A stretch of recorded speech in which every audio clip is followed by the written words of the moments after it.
Good morning mga friend, may gagawin tayo dito ngayon. Magpapalit tayo ng rocker gear ng motor na ito. KTM Pocande. Ito. Problema ng motor ito masyadong malagitik yung kanyang handa. Dalhin muna natin. Yan. Maririnig natin masyadong malagitik yung kanyang tunog. Ito mga friend, papalitan ito natin ng rocker arm finger.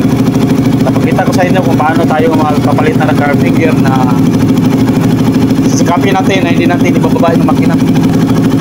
Try natin magpalit ng rocker arm finger nito na hindi natin ibababa yung makina ng ating KTM. Kasi maliit daw yung pisa na papalit natin, tapos bababa natin yung makina. Pipilitin natin na magtrabaho tayo dito na hindi natin ibababa yung makina kahit magtanggal tayo ng kanyang cams at saka top cover.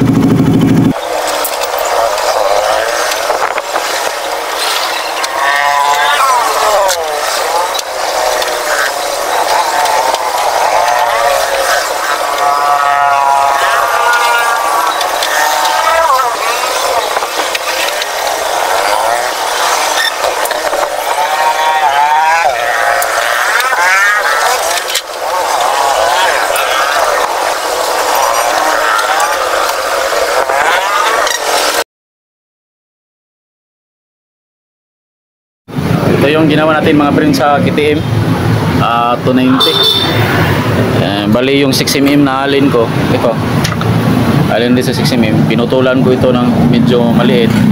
Nag-sacrifice ako ng alin, saka yun naputol din ako ng ganito panimula sa paghugot ng bolt dyan sa kanyang bolt, sa kanyang cams. Fast forward tayo mga friend. Gamitan natin dito panimula, tapos gumagamit tayo ng 6mm na kombinasyon. Ito yung gamit natin, pantanggal starting, tapos ito naman yung panghuli natin itatanggal. Kasi pagtanggal natin dito paatras yung bolt. Kung masyadong mahaba to sasayad to dito, hindi natin maikot yung dating alin. So ito yung ginawa natin, special tools, homemade special tools DIY. Ito na yung kapalitan natin mga friend. Ito yung natanggal natin galing sa dito sa KTM. Ito dyan, yung rocker arm finger nya. Yan. Dito banda sa intake nya, ito yung sira. May kayod na yung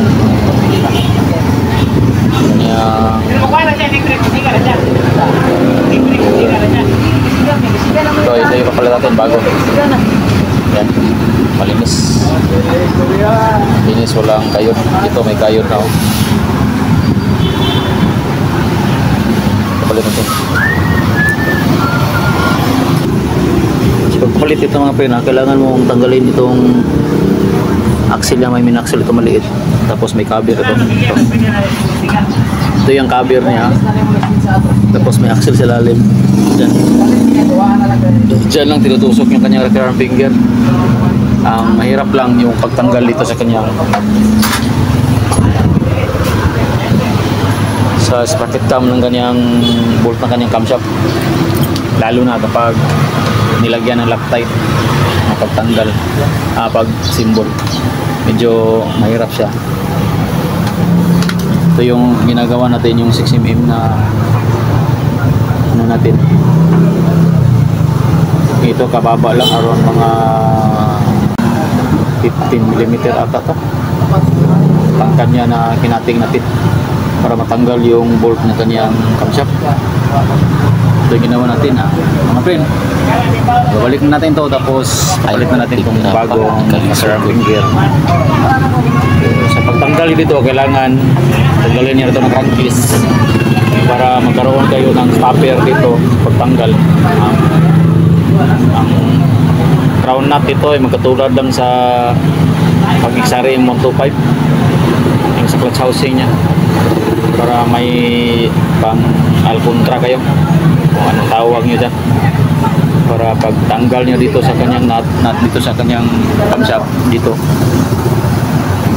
Tanggal nyo ng bolt ng camshaft, cam bolt, karoon kayo ng persa.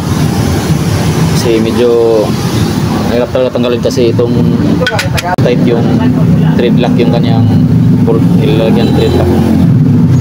Yan lang, nasa Mga pre, na ipapakita ko sa inyo mamaya ang finished products natin. Mag-iiba na ba ang tunog ng ating makina? pagkasimbol ito mga pre na walang problema, madali lang. Patungbol natin tong third finger na bago. Ito. Patungbol natin dito. Tapos tulak lang natin tong bolt ni sa lalim ito. Ito. Tulak lang tapos lagay natin yung cover niya. Ito na yung top dead center natin mga friends sa ating camshaft. Simple lang dahil twin cam siya. Tulad lang siya ng yan, kalay dapat yung kanyang dalawang line. Yung dalawang linya sa kanyang camshaft. Sprocket cam, kabila rin. Tapos kung bilangin natin ito mula dito hanggang dito itong ibin ng timing chain, ito yung pagitan nila. Dali lang naman siya itap, makatulad rin siya ng reader.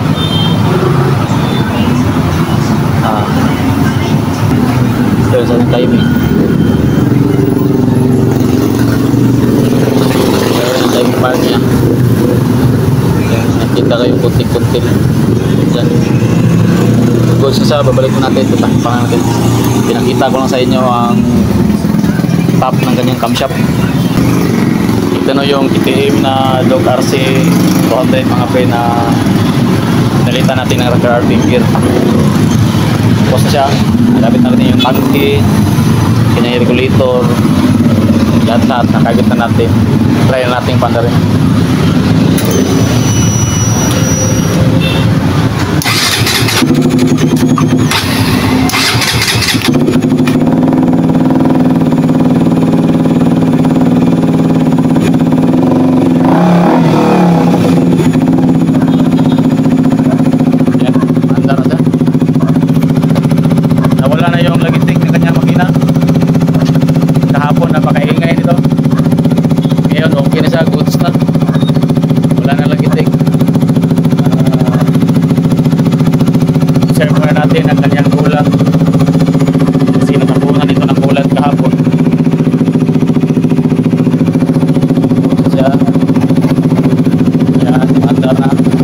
Na yung ating tinatrabaho kahapon. Yan. Okay na sa mga friend. Share muna natin yung kanyang ulat kung magpa-function ba. Ito na siya. Ito na yung KTM RC na ginawa natin mga friend. Kalabas na siya ng shop. Galing doon. Shop natin. Yan, kalabas siya. Bandari natin.